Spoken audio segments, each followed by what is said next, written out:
L'appli RMB numérique a commencé son expérimentation pilote dans 12 localités, dont les villes hôtes des Jeux Olympiques d'hiver de 2022, à savoir Beijing et Zhangjiakou.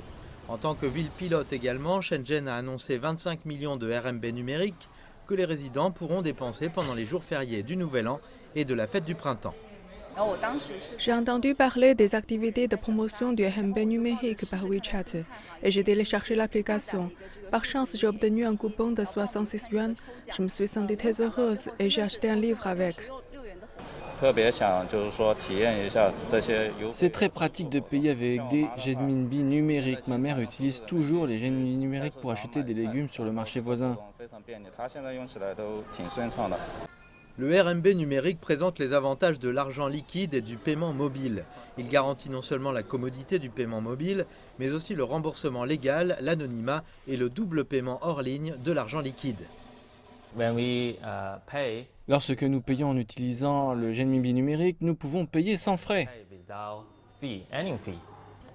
La Banque centrale chinoise a commencé à mettre en place sa propre monnaie numérique en 2014.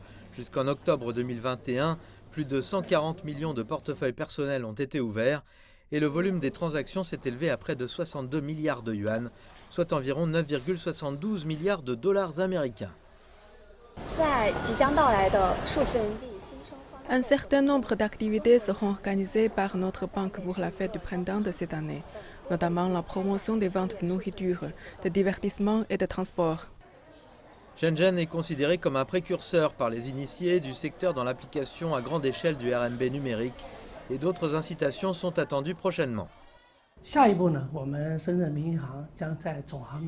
Nous allons encore améliorer la construction de l'écosystème du renminbi numérique à Shenzhen, renforcer l'inclusivité et la disponibilité du renminbi numérique.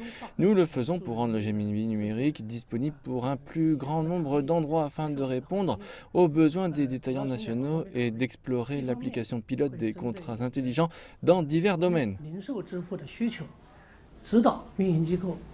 Les Jeux Olympiques d'hiver de 2022 constitueront le premier test majeur du RMB numérique.